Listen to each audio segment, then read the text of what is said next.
Good afternoon and welcome to the Midday News. I'm Shamela Pula and here's what we have in the bulletin. 2 fatally shot and illegal firearms seized in Westmoreland. Residents demand intervention over San Diego Mall dispute. And later in sports, Turkish officials confirm switch of 2 Jamaican Olympic athletes. Now the details. 2 alleged gang members were shot and killed by the police in Betheltown, Westmoreland early Thursday morning. According to reports, the police acting on intelligence carried out an operation at Hermitage District in the area. They were in search of Jaden Mikhail Love, 22 years old, and Jordan Love, 23 years old. According to the police, whilst approaching the house occupied by the Love brothers, they were fired at, resulting in a shootout. When the shooting subsided, the brothers were found dead. One resident spoke to TVJ News. Yes, I yelled at the shot because the baby mother and the next girl live at the house. Like they tell them to come out and then come out. And as them see, as them catch pan the step, then just yes, then start fire shot. So you're saying it's no shootout? It's no shootout. If they say it's shootout, it's lie. And God is a man, is a truth and not lie. Never, there wasn't a shootout. So why you think the police take set on these 2 young men though? Because person always like call police on them, giving them information, say them have gun and say, because as me say, from the chopping up going with them from there, so them stuff start to set on them. If you look at things going in our community, them want to say at them. Steps are being taken to assist young boys who have lost their fathers to gang violence. Commanding Officer for the St. Andrews South Police Division, Superintendent Damian Manderson, says this support is critical, especially in the fight against crime. The murder rate in the St. Andrews South Police Division has been trending downward.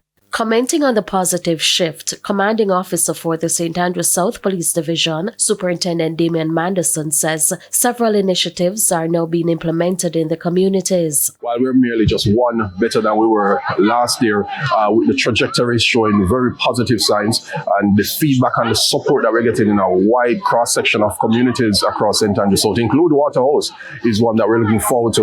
And I'm hoping that at the end of this year, when we speak, we can speak about even greater reduction than we have now. But for sure, the momentum that is on the ground is speaking positively. Recently, a fundraising event was held to support children who have lost their fathers to gang violence. We had to jump on that because, of course, we must seek to impact the reoccurrence of crime.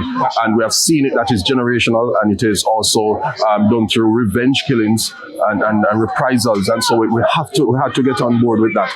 And so this is a good initiative, and we had to support, and we're hoping that this will have its full impact, and also all the others that are to come. He says greater collaboration and intervention from various community groups can make a meaningful and lasting change. These kids can be prepared. We can help to prepare these kids for school, for better education, and that they grow up in a better way. We're here stepping in for that void, to fill that void where fatherhood was lost for many of these youths. And of course, providing scholarships for a few of these youths within the community to go to school and to go for their skills and other assets to make themselves more of an asset to Jamaica. We saw a need where fatherless children are in support. They need support, they need to feel hope. They need to feel like, persons are there for them, and we need to ease the burden. We saw the need to ease the burden of these mothers. The deaths of these fathers that has passed really affect these children, their physical being, their mental being, and their emotional being. The Area 3 Police Division, which covers Manchester, Clarendon and St. Elizabeth, is reporting a significant reduction in murders. Head of the division, Assistant Commissioner of Police Calvin Allen, says the police will not ease up in their efforts to further lower crime in the region. There is growing optimism in Manchester as violent crimes continue to trend downward.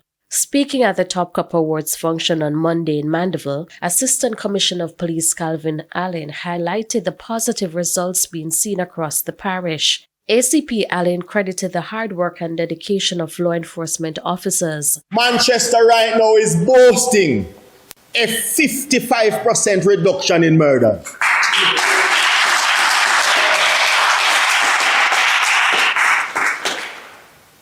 And as the ACP for Area 3, which also includes St. Elizabeth and Clarendon, Area 3 is boasting a 56% reduction in murders. ACP Allen says initiatives such as increased patrols, targeted operations, and youth engagement programs have played a key role in making Manchester a safer place. Once we have a safer society, as you are seeing now, it naturally makes for a more attractive country. And what that breeds is investment, both locally and abroad. And where there is greater investment, there is greater opportunity for employment. And where there is greater opportunity for employment, you have less idle hands.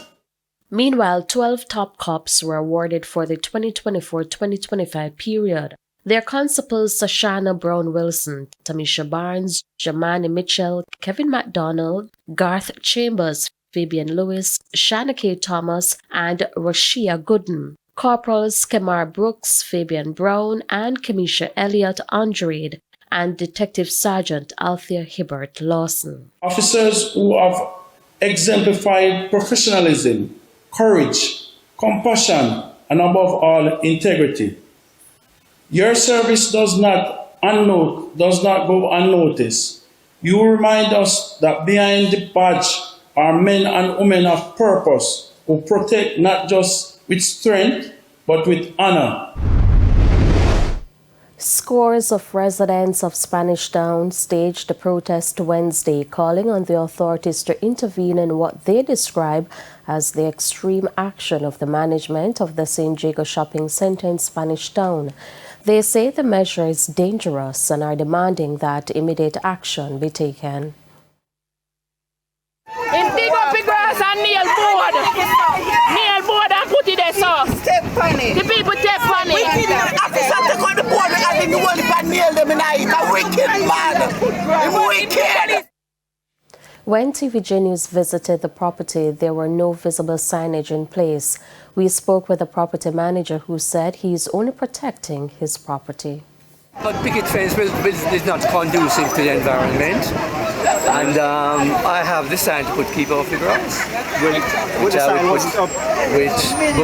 I didn't finish the installation. And people must respect other people's property. We have ample space for them to walk. Costs us a lot of money to make the concrete pathway. I don't need to tell them failure to do. The sign have been there before. The security guard have been. Coming here, there's no sign here. Talking to them every single day. We have ample space for them to walk. And you decide to drive some nail in the grass? I decide to protect my lawn. Repatching work has begun on a section of Ingleside Road in Mandeville, Manchester. This after residents voiced objections about how the National Water Commission, NWC, has been carrying out work in the community. Dr. Clive Lai, an executive member of the Ingleside Citizens Association, was livid upon returning home Tuesday to find a section of the roadway recently repaired by residents dug up once again by the National Water Commission, NWC.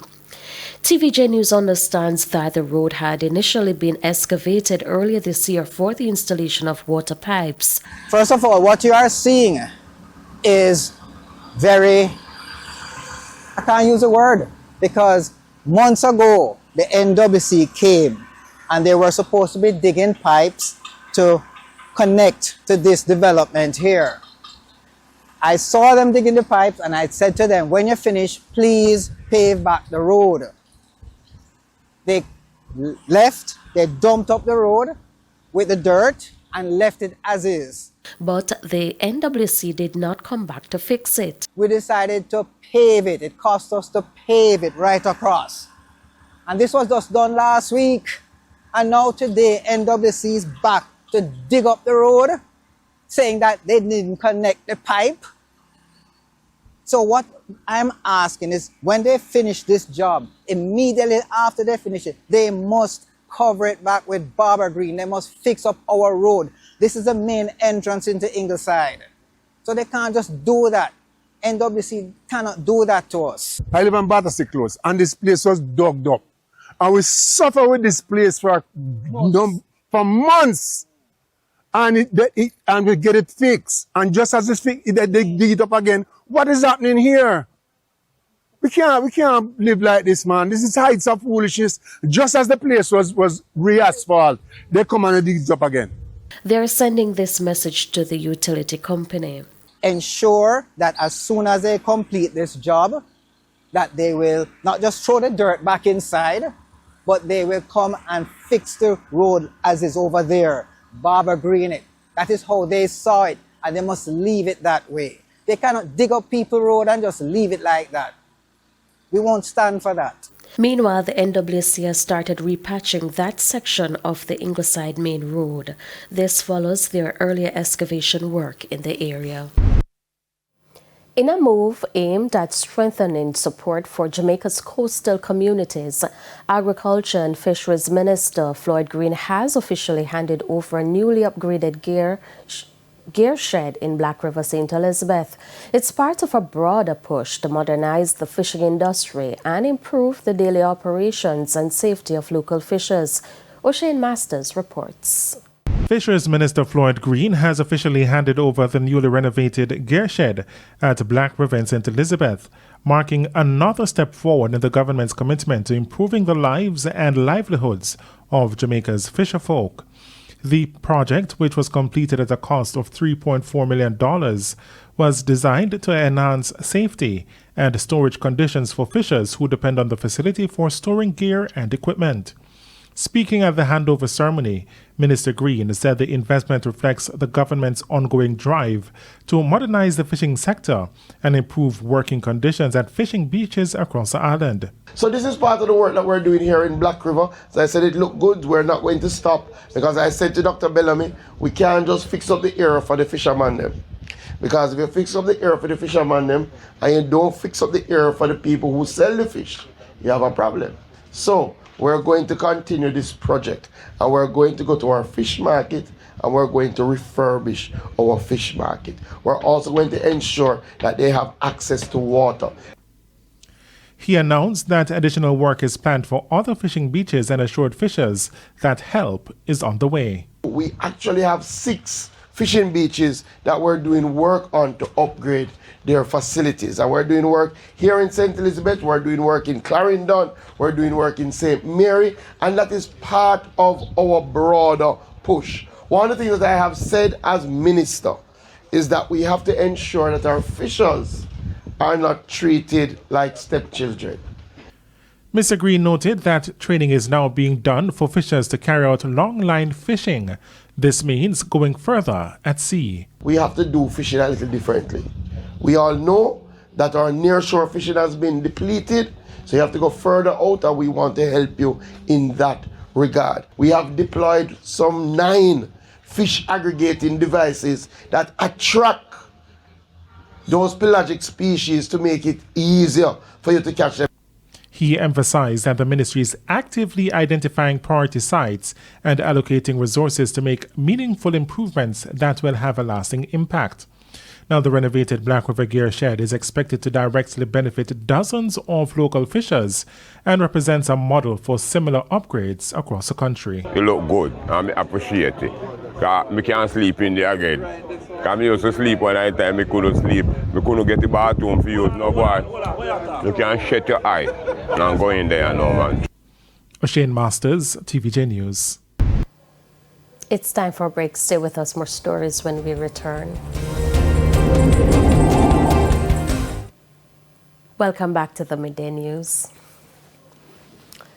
Farmers are being encouraged to learn more about hydroponics and utilize the methods even more in crop cultivation.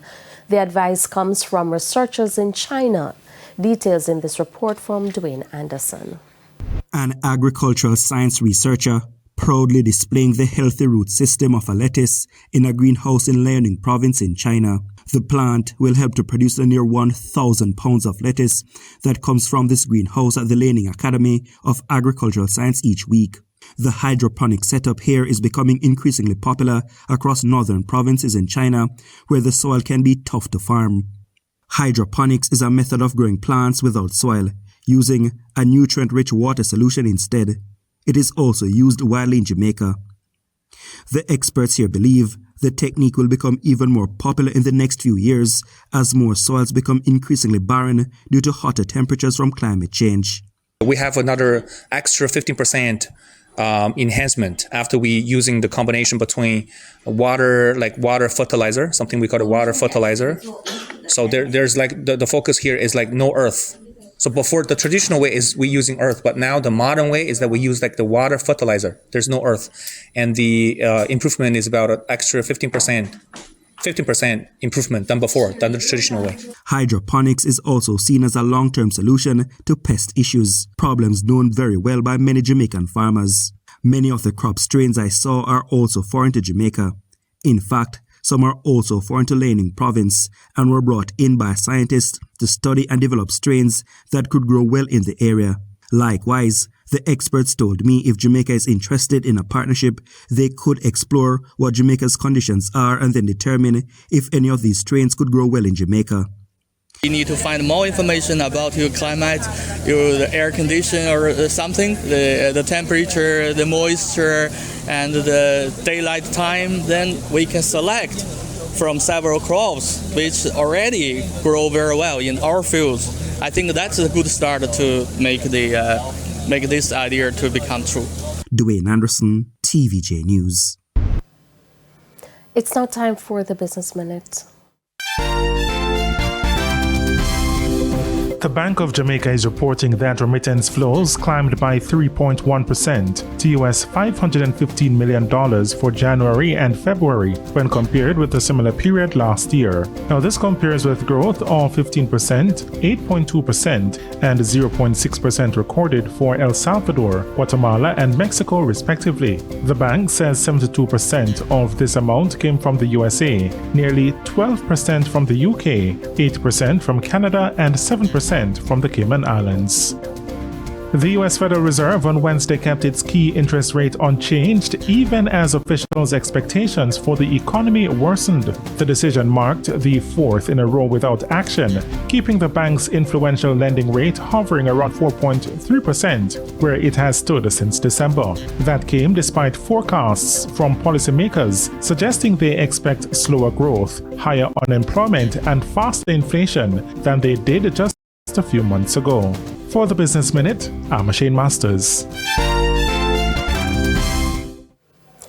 Thank you, Shane. It's time for a break. Stay with us. Sports is next.